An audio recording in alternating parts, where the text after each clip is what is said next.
Well, I'm going to go ahead and I think and get started with introductions, and I'll just keep admitting people as they come in. I want to welcome everybody today. My name is Carrie Essig. I am the executive director at the Stearns History Museum, and one of a couple of hosts today. This is the Exploring History and Culture in Central Minnesota. It's an annual event, February event series hosted by 4 of our Central Minnesota County Historical Societies, Benton, Stearns, Sherburne, and Morrison. The series seeks to foster greater understanding and awareness of cultures that have been and continue to be a part of Minnesota and its history.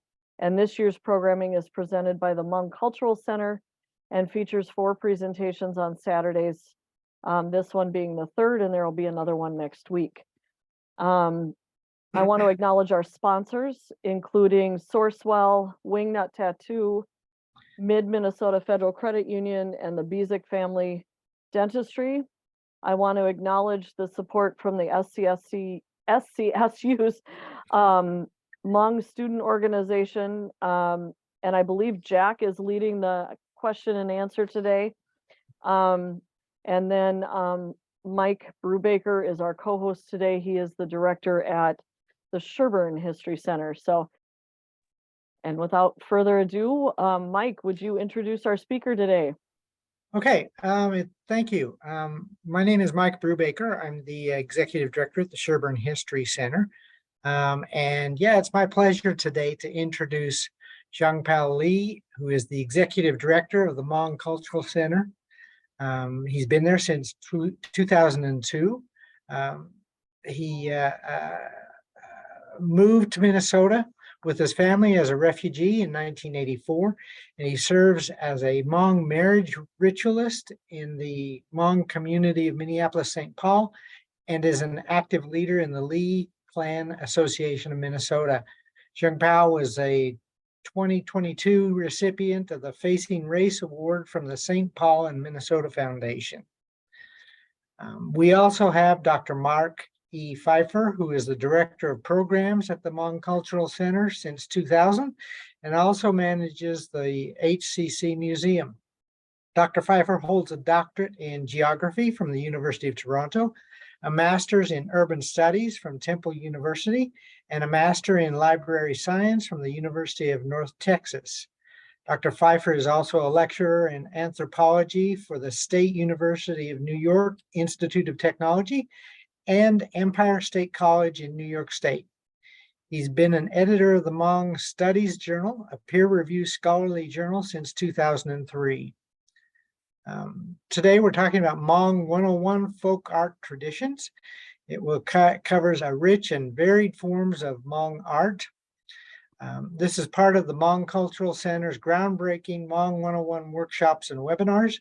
The program was created in response to a need for community education about the Hmong refugee experience, Hmong history and culture, and Hmong American contributions to the United States. The HCC's comprehensive, interactive, multicultural education presentations about the Hmong are provided across the nation and have been used for anti-discrimination seminars and training throughout the Midwest. With that being said, it's my pleasure to turn the time over to Zhangpao Li and Dr. Pfeiffer. Thank you. And I am Dr. Pfeiffer. I'm going to be our primary presenter today. Zhangpao, he might be joining us later. I'm not sure. Got some family stuff going on today. But let me share the screen. Let's get to that. All right. Can everybody see that? The PowerPoint? All right. Terrific. And, you know, I got to tell you guys, we're working on a new, we just signed a contract at our museum to have virtual museum tours, and the folk arts are going to be part of it. And if that was ready now, it would be great to use it for this particular presentation, but we're just under development now. So today we're going to do the PowerPoint, and I am going to try to play some videos too, and we're going to see how that goes. And that's where it would have been really helpful to have these virtual tours up and ready to go, but probably in 6 months they will be ready. All right, so this content, it does come from our museum, and we do highlight all of these art forms in our museum. So we're going to cover some of the major Hmong folk art forms. All right, and so we are going to start with the Qeej instrument.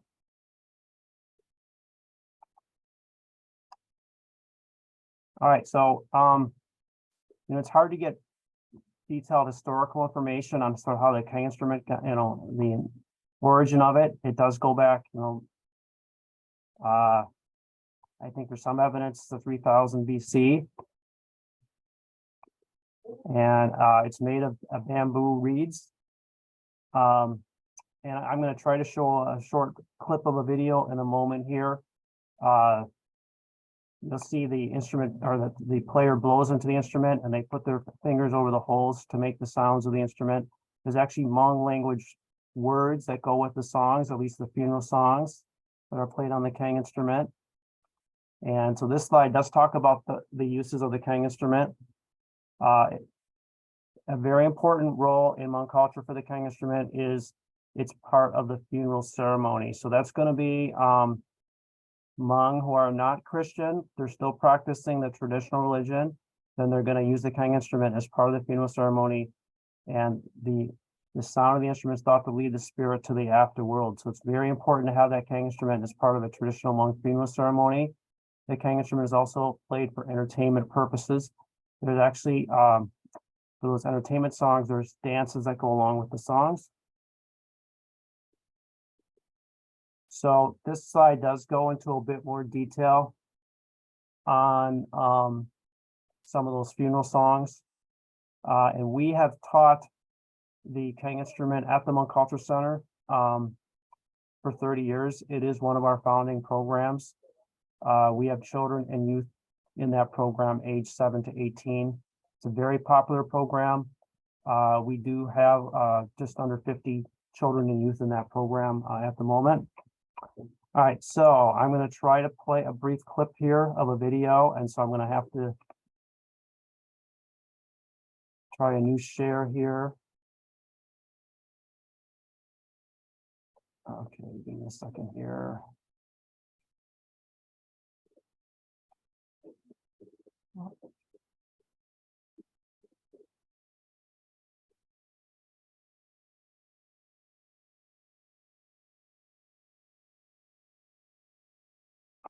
Can everyone see that video? Or the video screen? Can someone affirm that it's on the screen? Okay, great.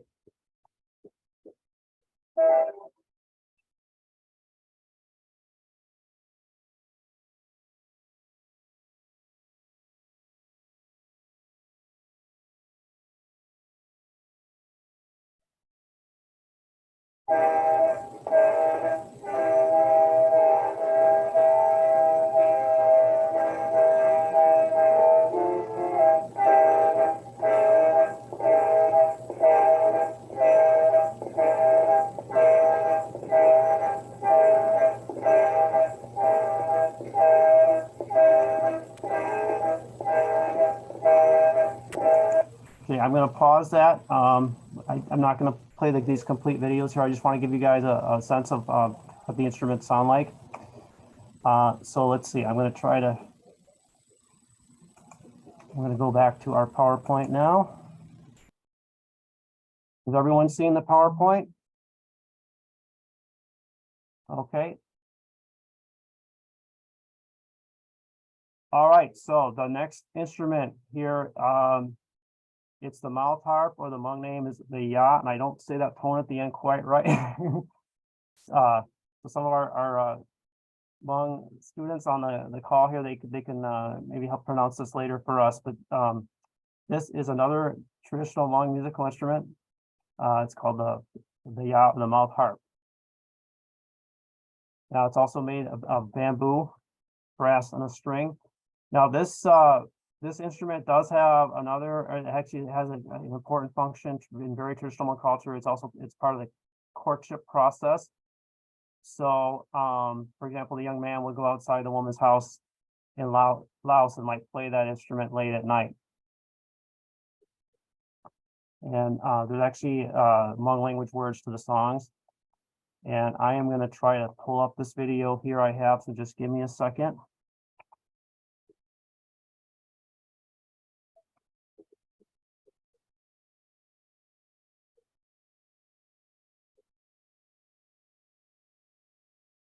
All right, does everybody see the video clip? All right, great. We're not gonna play the whole thing. We're just gonna play a minute or two of this so you guys can hear what this one, the sounds like here.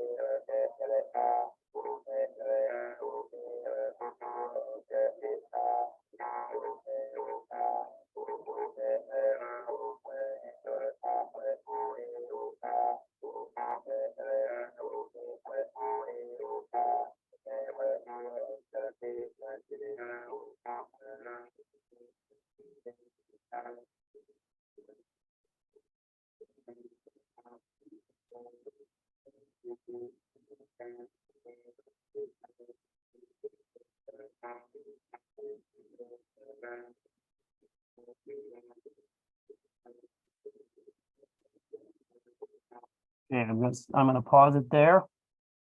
And let's see, we're gonna go back to our PowerPoint. All right, is everyone seeing the PowerPoint? Great. Okay, so we're gonna move over now to the two-string violin.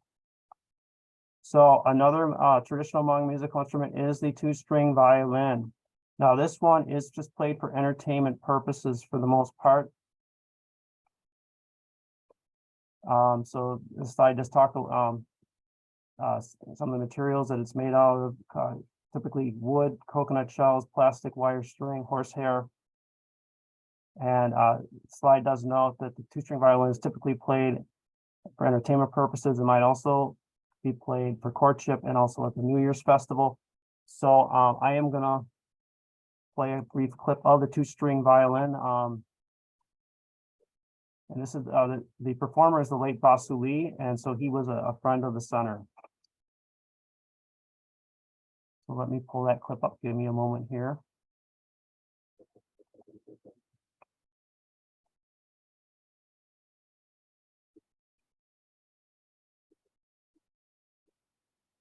All right, does everybody see that screen with the clip? All right, we're gonna play about a minute of this one here. Let's go back to the beginning of the clip here. All right, there we go.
Okay, I'm going to pause it there.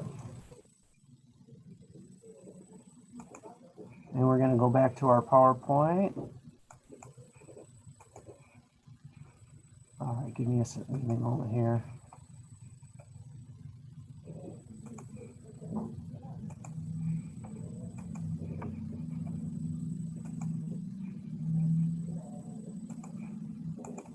All right, are people seeing the PowerPoint?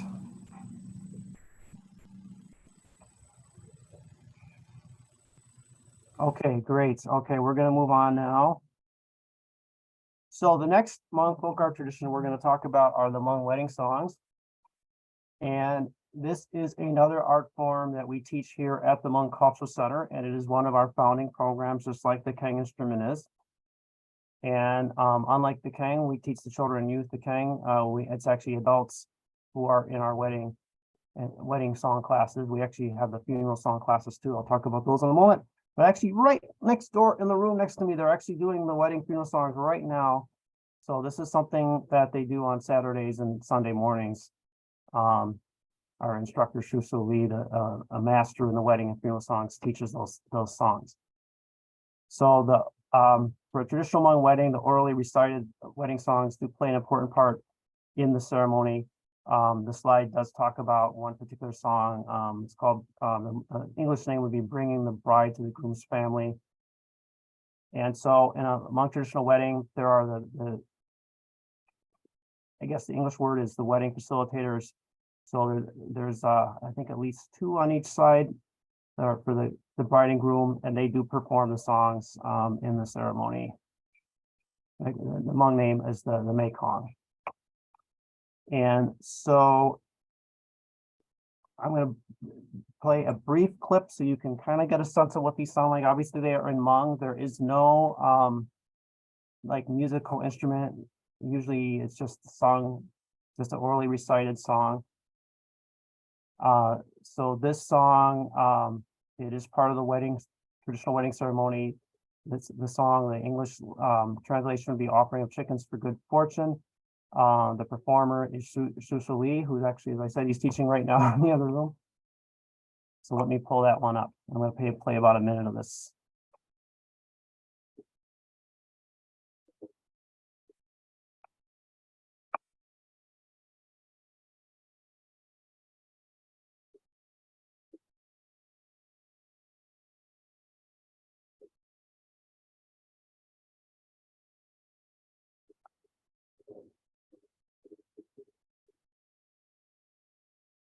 All right, can everybody see the video, the video clip? Okay, we're gonna get going here.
All right, I'm going to pause it there to get you guys get a little sense of what the wedding song sounds like there. Now, let me go back to the PowerPoint here.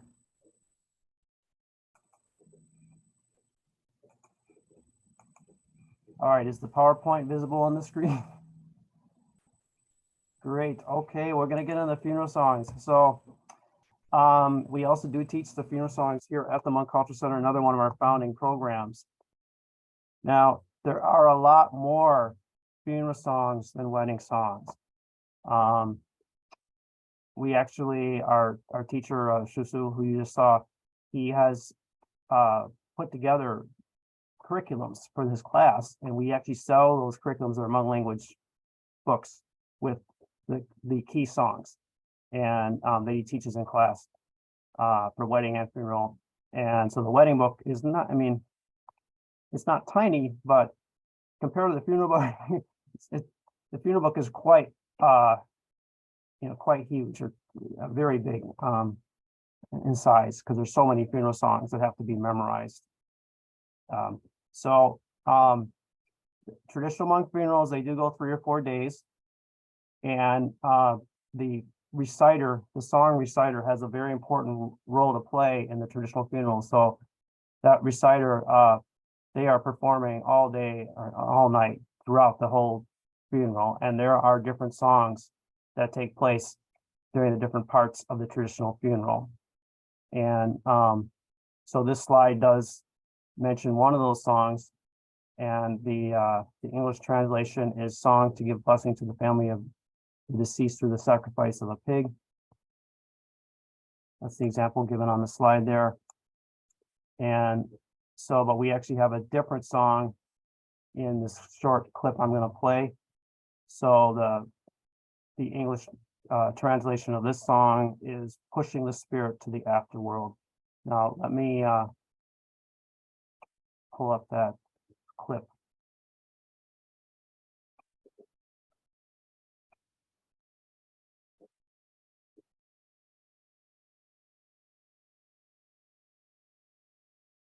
All right, can everybody see the still of the clip? All right.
All right, I'm going to pause it there.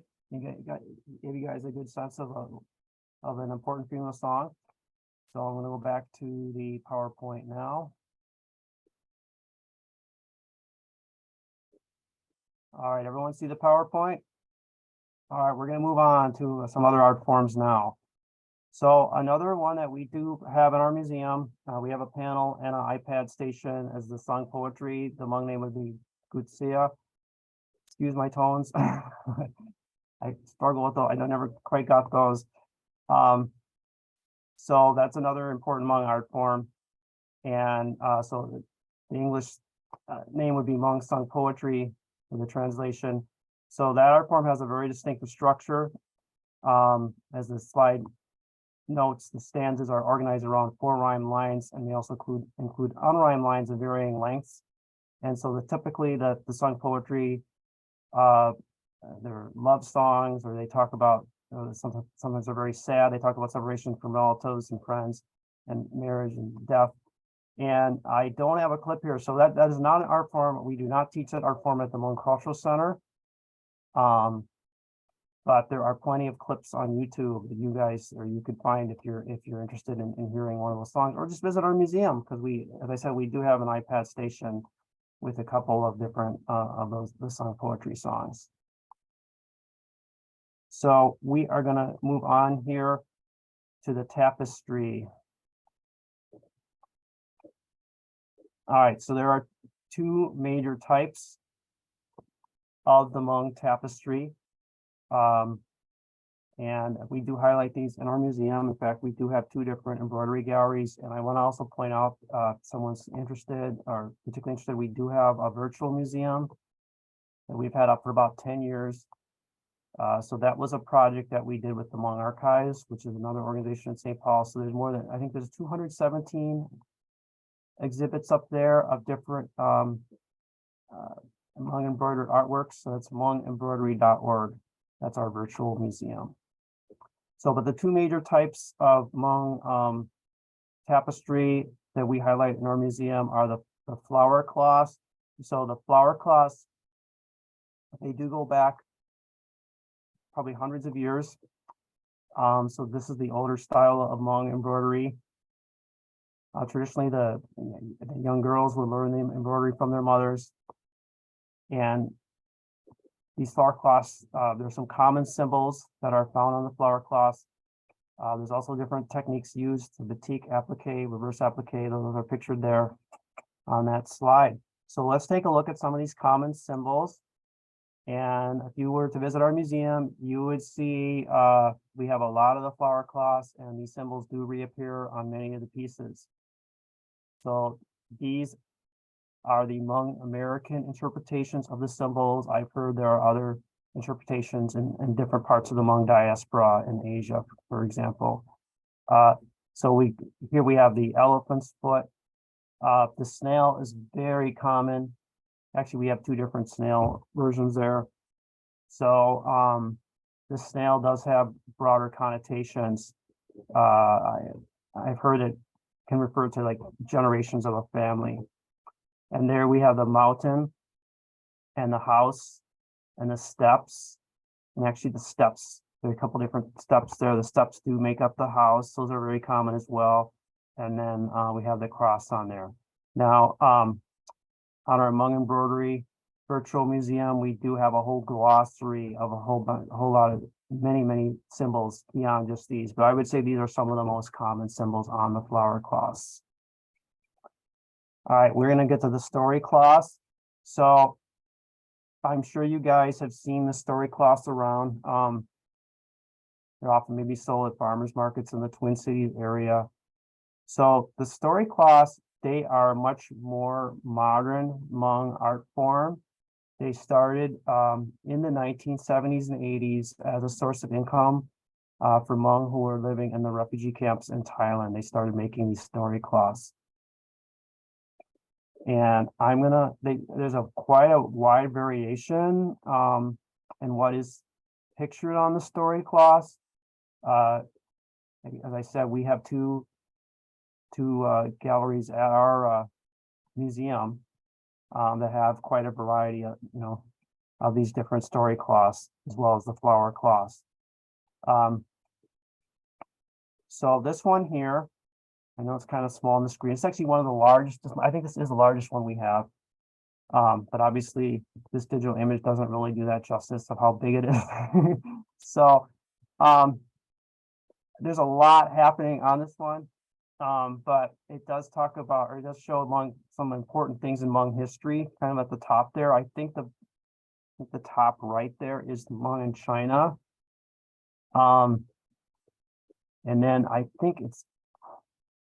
think on the left is in Laos, or at least some of it is, the traditional way of life of Hmong in Laos. And then there is the escape across the Mekong River when the Vietnam War ended in Laos and the communists took over. And then the bottom part of the story cloth, that is the refugee camp in Thailand. And the very bottom right is the airplane. You see that airplane? And so that is when the Hmong were refugees, they were accepted for resettlement in the United States and then flying to the United States. All right, now I chose this other one here because this story cloth does show how themes have changed and been adapted over the years. So many Hmong in the United States have converted to Christianity. So this is a story cloth with a Christian theme. And we actually do have some that have been donated to the center with actually Santa Claus and Christmas themes. So there is, quite a bit of adaptation and new themes that have emerged over the years on the story cloths, along I didn't show it here, but there's several of them, a lot of them they do show folk tales as well, also wildlife. We actually have one in our museum that has just about every animal you can think of, starting with dinosaurs. So those are examples of some of the story cloths. All right, so that is all that concludes my presentation, but we can open up for questions now, and I'll let the St. Cloud Hmong Student Association take that part.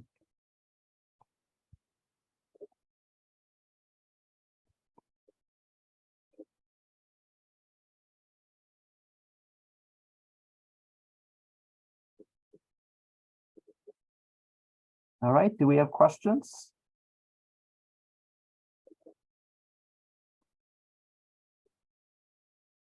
I did see one in the chat early on. There was a question with the first instrument that was being played. Was that a clip of of entertainment music, or could you talk a little bit more about when that music form is used? Sure, that's a great question. So that clip of the Qeej Instrument, the first one I played, that was definitely an entertainment song. So those were some of the youth in our program here at the Culture Center. So they were trained, and so they were performing entertainment songs, and they also had some dances that they were doing.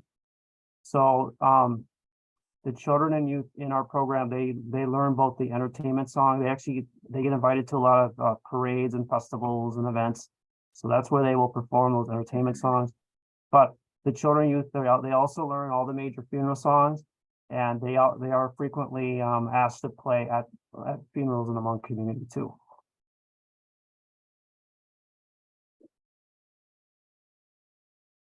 I have a second question here. When, and I don't know if you'll know the answer to this completely, but I can also follow up with this individual offline.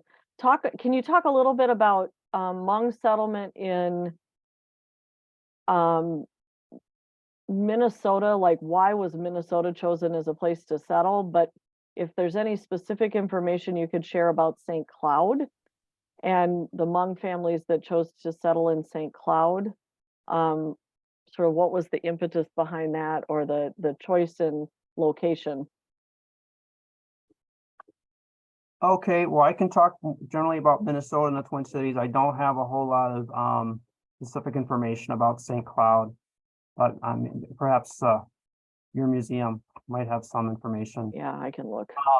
So yeah, Minnesota was one of the initial resettlement sites in the mid to late 1970s. So there were several sites throughout the United States, and where Hmong were resettled. And some of those places, like Philadelphia, Pennsylvania, Fort Smith, Arkansas, Hmong did not stay there very long. They pretty much most of them moved within a short period of time to other parts of the country. But the Twin Cities was one of those sites where Hmong, the community grew.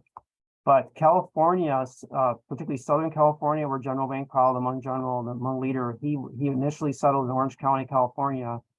So California had by far the largest population to well into the 90s. And the community in California, socioeconomically, there's plenty of stats that show the community wasn't doing as well in California. It's a more expensive place to live.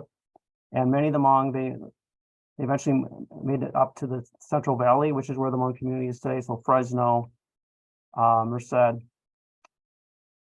So over the 90s, really in the 90s, the Twin Cities sort of became known as the Hmong capital. And many people, there's a lot of secondary migration among from other parts of the country. And sometime in the 90s, the Twin Cities did surpass Fresno as the top metro area. And now at Twin Cities, it's about 90,000. Fresno, California is number 2. It's probably about 45,000, and Sacramento, the distant third. But yeah, I don't have specific information on St. Cloud. It is one of the other communities where there is a Hmong population. Probably the largest one outside the Twin Cities is in western Minnesota, and that is Marshall, Tracy, Walnut Grove has a fairly significant Hmong community. And there's also Duluth and Winona and Rochester. Great, thank you. I would like to also introduce Jack Yang. He is here representing the Hmong student group over at St. Cloud State University. Jack, if you want to at any point jump in and introduce yourself and read any of the questions that were posted to everybody, please go ahead. We welcome you. I'm glad you're here.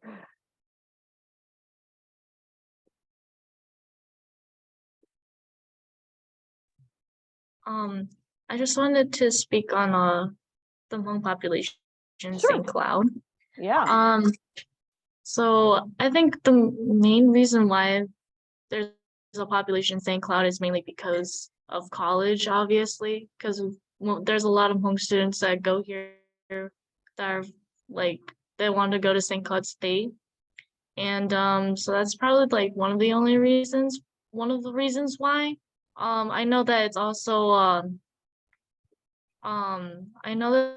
like mainly like, you know, family wise. Like a lot of Hmong people like to stick to like their relatives, and like family is a really big thing for everyone. And so I think that would apply to like the second wave of migration of like back then as well. I know friends have a lot of family in St. Cloud, and so sometimes they move there because of family. And like, cause I'm from like Albertville, so I just live down the road. And like it's also like just education over like overall. So like I think those are like some of the reasons, like it's about education or like a better place to be than like I know that some families don't want to be in the Twin Cities, as it's like also sometimes really like risky to live there in certain like areas. And so it's just mainly like because of family, schooling, and just like a better neighborhood. So I think those are the reasons why there's a Hmong population in St. Cloud. Thank you. Another question from Laura was, are there guides available or maybe programs online to assist with pronouncing Hmong words and names? It says that I realize this isn't a theme of the webinar, but it's something I wish I knew more about. There is a book. We have it in our library, but it should be available on Amazon. It's on Hmong names. Okay. Susan Pa is the PHA is the author. She's actually she just was elected to the state senate. But she wrote that book before she got into politics. So she was actually on the Brooklyn Park City Council, or the Brooklyn Center, Brooklyn Park for a while. Now she's in the state senate. But the book is called Hmong Names, and it does go through, you know, it's quite detailed about different Hmong names and the meaning of them. I have to look at it. It's been a while. She likely has some pronunciations in there, but in general, Hmong ABC bookstore is a really good place to look for dictionaries. And I'm sure they've got that Hmong name book as well. And that's HmongABC.com. So that's a bookstore here in St. Paul. It's at Hmong Town Marketplace, but they're online too, HmongABC.com.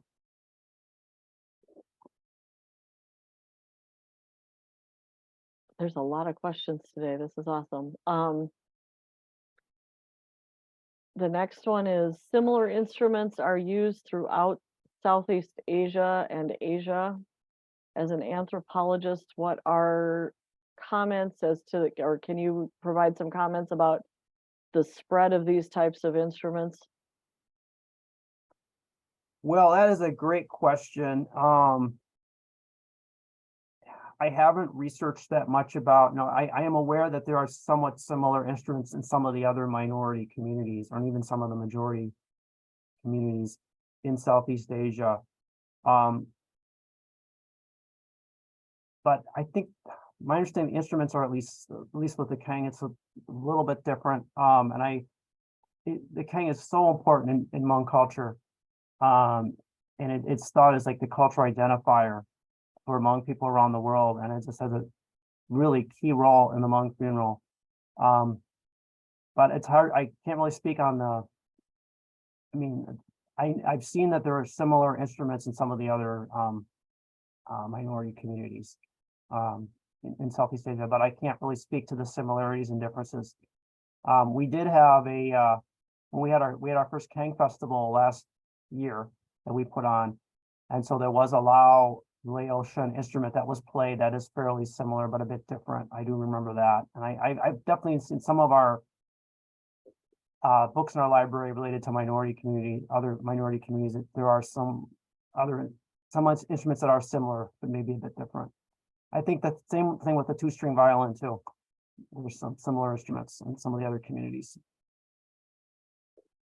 I can also speak on that. I think when you're like closely knit with other ethnic minorities, you tend to share each other's culture, or like tend to like share like certain like traits as well, or like just like pretty much like I know that let's see like since like Hmong people lived in China, like in China they have the erhu, and so like it's really similar to the seesaw or like the two-string violin. And so it's also like just like along with like assimilation, like just adapting from like the places that you live in. And so that's why there's a lot of like similar instruments in Southeast Asia, because you also like take from like other like cultures as well. It's just that.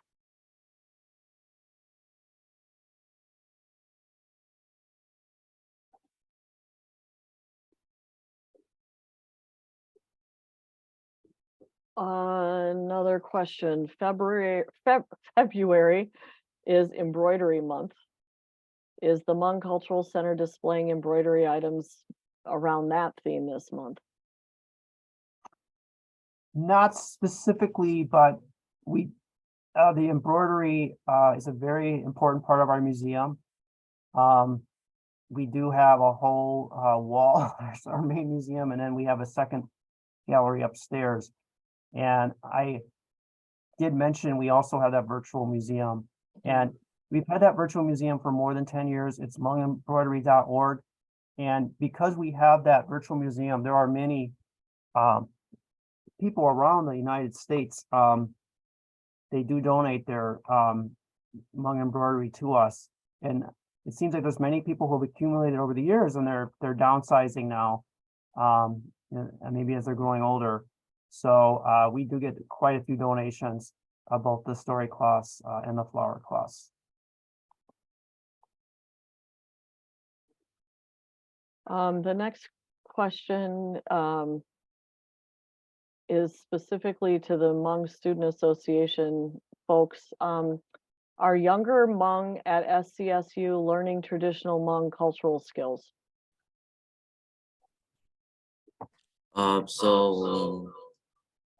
What we do at SCSU for the Hmong Student org is that we do teach a little bit of the Hmong culture towards our members or anybody else that comes and join our organization. We don't dive as deep because most of us are not well knowledge in it, but we do teach the basics of Hmong culture and what we personally experience and what they personally experience as well. I can kind of piggyback on that. A lot of the, or still to today, a lot of the students coming to St. Cloud are students that attend Hmong schools within the Twin Cities area. So they've already cultivated those skills. And so what Jack said previously, that a lot of the students here bring what they know to St. Cloud to offer. And then most of the time we talk about it within ourselves, because we have these annual events, such as the New Year's. Every year, each shaman family has to do a New Year's eating. And so we talk about that, funerals, we talk about that, weddings and things like that, roles that are very, like in any event that you go to, you'll always see these certain people, these certain things. And we always talk about that and kind of see where people kind of see the different perspectives along the sides of like, as the Hmong people are marrying into different ethnicities as well. So you get that cross culture. And then a lot of the cultures are adapting. And so as for like traditional culture skills, I would say yes. The younger generations are learning skills, and they're asking about things, and they're curious about their culture and history. Unless there's, I'll ask another question related to this, and then if the students want to continue to fill in. It says to the Hmong students who are here, how does it feel for you to have your culture on display? Are you concerned about appropriation, and what can white culture better, how can we better, or how can white culture better ally with the Hmong community? Anybody want to take that one? I can start off on that one. As some people may or may not know, the Hmong people, we don't have an official land. We don't have a country. And so a lot of the Hmong diaspora, we're everywhere. You can find us in China, you can find us in France, basically in many parts of the world. And so a lot of our cultures intertwine with other ethnicities. And so for it to be just Hmong, we're not concerned if it's on display. We love that it's on display, and we love that we see resemblance in the Hmong embodiment in Vietnamese cultures and Thai cultures and Lao cultures, because we understand that we are intertwined with them. And as far as appropriation, the Hmong community, we utilize social media a lot. And so when something is brought up on social media, the Hmong community talks about it, and we spread awareness about it on social media. This is not okay, or this, just so you know, just so everyone is aware that this is what it came from. It came from the Hmong community. This is not just some random fashion thought that came to that company's head. And so we're aware, and we try to spread awareness about if things are appropriated and whatnot, or we encourage it. We're like, hey, you know, they've acknowledged us, and we want to talk about this because this is very close to our hearts. And so kind of how white culture can be a better ally with the Hmong community. I feel like it's just, I know it's not much, but standing alongside with us, right? When we speak upon things like this is not okay. And if you tell your friends about it, if you say, hey, like, look at this, like, what do you think about this? Like someone's using the Hmong culture and things like that. I think just talking about it with the other peers really does make a big difference.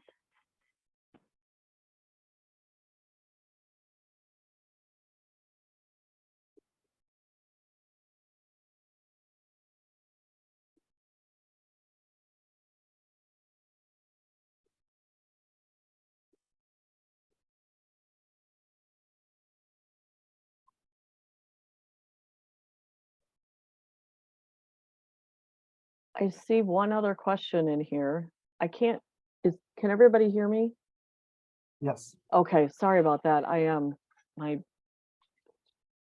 sound cut out for a second.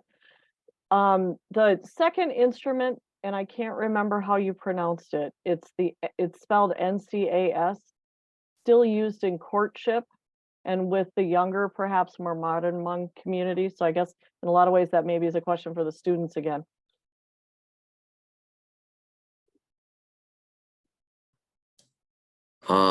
For me personally, it's not really used as much, because like since we live in the modern world, there's just dating apps and just technology.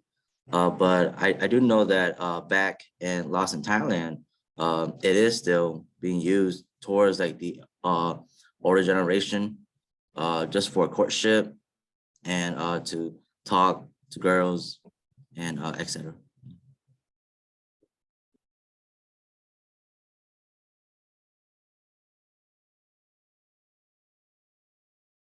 I have run out of questions in the chat.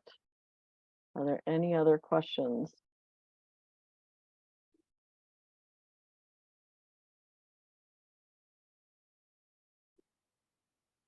All right, I don't see any hands raised or anything, so thank you all very much for being here. Thank you to the students. Did the students want to share a little bit? I know there's a Hmong culture night. I don't think it's happened yet. Did you want to share about that today? Yeah. So for anybody here that's interested, it's just so we will be doing our culture Hmong night in April 8th. The doors will open at 5:30. The event will start at 6. p.m. And it would just go on all the way until like 10:30. The Hmong night would just be about showcasing Hmong culture, cultural dance, and dance that like that has evolved from like being modern, being like very like traditional to modernism. And then we will have a fashion show that showcased the Hmong patterns that that was also introduced in this slide as also, and seeing as how it evolved from being the traditional and then modern times too. So if you guys are interested and you guys are free, please come. Again, it's on April 8th. It's a Saturday from 6 p.m. all the way until 10. I also want to talk about a little bit our Hmong theme this year. Each year, St. Cloud's, the Hmong student organization, has a theme. And so this year we chose to dive into the various Hmong superstitions. And so things from ghosts and spirits and creatures at night and things like that. We're kind of diving into that, integrating it into more of a modern storyline. So if you're interested in Hmong superstition, please do come join us for that. And can you tell us where is it gonna? It's somewhere on campus, I'm assuming. So it will be in Atwood. It's gonna be located in the ballroom. It's gonna be on the second floor. There will be signs and so for you guys to follow, and it will lead you guys to our event. This will be also a fee to enter to. I think it's about $8 to $10 for a ticket. So. Thank you. Mike, did you want to wrap things up?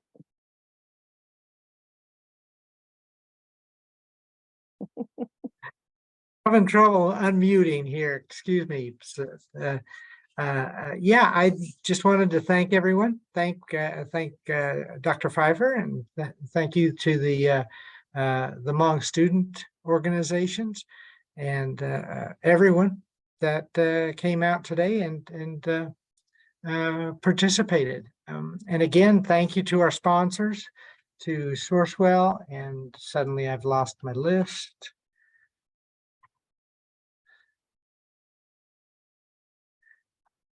There we go. Thank you to our sponsors that are Sourcewell, Wingnut Tattoo, Midwestern Federal Credit Union, and the Basic Family Dentistry for their sponsorship. And without them, this program couldn't go on. So, and thank you all.